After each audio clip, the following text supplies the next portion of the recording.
नमस्कार मित्रांनो, आज आपण पाहणार आहोत की फ्यूज का उडतो.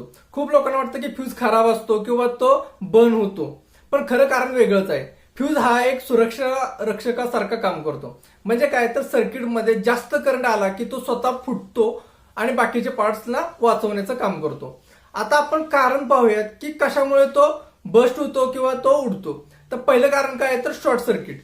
म्हणजे काय होतं की फेज आणि न्यूट्रल थेट एकमेकांना लागले की अचानक काय होतं तर त्याच्यामध्ये जास्त करंट वाढतो आणि काय होतं फ्यूज लगेच उडून जातो किंवा तो बस्ट होऊन जातो. दुसरं कारण काय आहे तर ओव्हरलोड.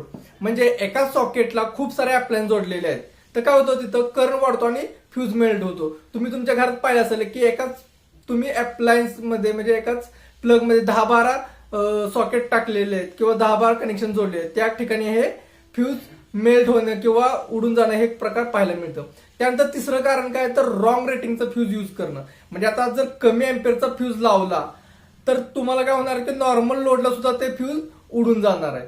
त्यानंतर चौथं कारण येतं की फॉल्टी अप्लायन्स असतात. म्हणजे जसं की इस्त्री आहे, हिटर्स आहेत, चार्जर्स आहेत, हे जर आतून शॉर्ट असतील तर काय होणार आहे, ज्यावेळी तुम्ही प्लग लावाल त्यावेळी ऑटोमॅटिकली तुमचा फ्यूज सुद्धा उडून जाणार किंवा तुमचा सप्लाय कट होऊन जाणार आहे. आणि शेवटचं महत्वाचं म्हणजे काय तर मोटर असू द्या किंवा एसएमपीएस, जेव्हा ते सुरू होतात तेव्हा इनरश करंट तयार होतो. तेव्हा काय होतं जर फास्ट ब्लो जरी फ्यूज तिथं यूज केला तरी तो सुद्धा तिथं खराब होऊन जातो किंवा तो उडून जातो.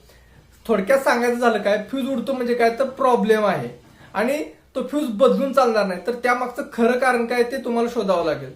तर मित्रांनो, ही माहिती कशी वाटली तुम्हाला? आवडल्यास चॅनलला लाईक करा, शेअर करा आणि सबस्क्राईब करायला विसरू नका.